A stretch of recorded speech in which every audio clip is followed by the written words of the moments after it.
What's up mga kamani magnet? Alamin natin ang mga malas sa tahanan mo na kailangan mo nang alisin para ang kamalasan ay maiwasan mo. Dahil kapag hindi mo inalis sa mga bagay na to, maaari itong magdulot ng matinding pinsala at matinding kamalasan sa buhay mo. Kaya ngayon pa lang, alamin natin kung ano-ano ang mga ito. Umpisahan natin sa loob ng sala mo. Huwag na huwag kang maglalagay ng mga patay na halaman. Kung may mga halaman ka sa sala, siguraduhin mong ito ay inaalagaan mo at huwag mong pababayaan dahil kapag ito ay patay na, tuyot na, alisin mo na ito sa iyong tahanan. Ang mga tuyot, ang mga patay na hindi na maganda sa ating mga paningin ay dapat nang alisin at dapat mo nang tanggalin. Huwag ka rin maglalagay ng cactus sa loob ng mga bahay mo. At syempre, huwag mong lalagyan ng mga gumagapang na halaman. Alam mo bang ang gumagapang na halaman ay sisimbolo rin sa kahirapan? Ibig sabihin, kahit anong pagsisikap ang iyong gawin, hindi ka umuusad, patuloy ang paggapang mo sa kahirapan. Kaya naman kung ayaw mong magsimulang dumaloy ang kahirapan sa iyong buhay, ay wag na wag kang maglalagay ng mga gumagapang na halaman kahit gaano kaganda pa ang mga yan. Dahil hindi mo gugustuhin ang maaaring ibigay nitong kamalasan sa iyong buhay. Ikaw, maging sa mga taong nakatira sa iyong tahanan, ang mga gumagapang na halaman na yan ay maaaring makapagbigay ng kamalasan. Sa loob naman ng iyong kusina, ay wag na wag mong hahayaan na magkatabi ang elemento ng tubig at elemento ng apoy. Ano ang ibig kong sabihin? Ang water element at ang fire element ay hindi mo dapat pinagtatabi o pinagpapatong. Kaya naman dapat ang refrigerator at ang lutuan ay magkahiwalay. Ganito ang senaryo ng isang magandang kusina. Huwag mo silang pagtatabihin kung ayaw mong ang iyong success ay biglaan na lang mawala sa iyong buhay. Ang apoy kasi ay ang fire element sa iyong buhay, yan yung nagbibigay ng success, yan yung nagbibigay ng tagumpay. Kapag katabi ng fire element ang water element, maaaring ang water element ang magpalamig sa iyong buhay o pumatay ng fire element sa iyong buhay.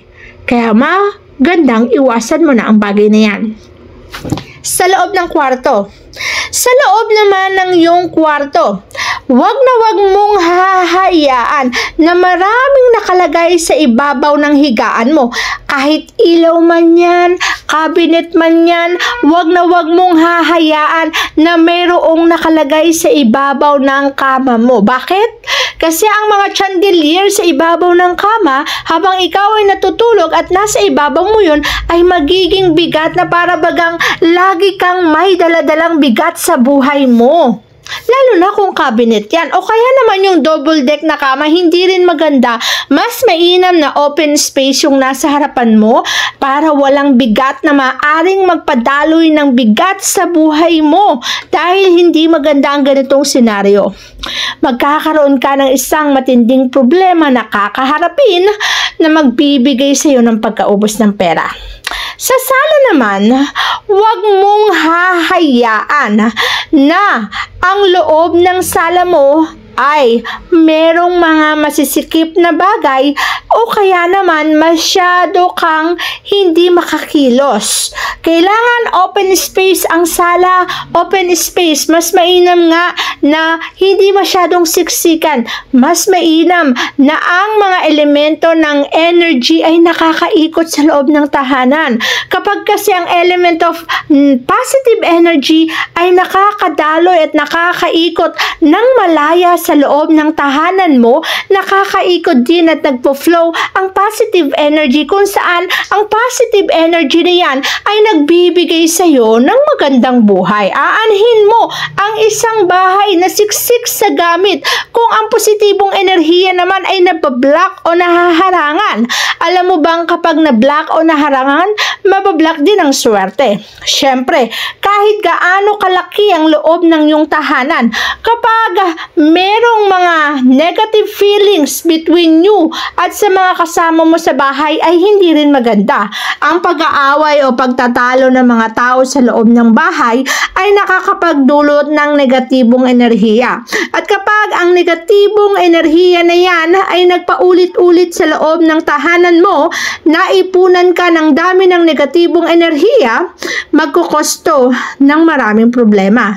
Ang stagnant na negatibong enerhiya ay maaaring magbigay ng malaking problema hindi lang sa iyo maging sa mga taong nakatira sa tahanan mo. Kaya naman, kung may feelings kang hindi maganda, mas mabuting ayusin mo na to sa loob ng tahanan para mas makadaloy ang positibong enerhiya. At mas maging maganda ang resulta sa iyo maging sa lahat ng taong nakatira sa tahanan mo.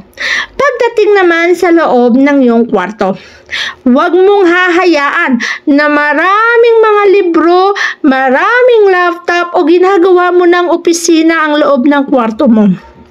Ang kwarto natin ay lugar kung saan dapat tayo ay nagpapahinga. Tama? Ito ay lugar kung saan dapat ikaw ay nagpapahinga. Kung hindi ka nakapagpapahinga dahil andito lahat ng workload mo, andito lahat ng trabaho mo, ginawa mo ng opisina ang kwarto mo, ito ay magbibigay sa iyo ng malaking problema.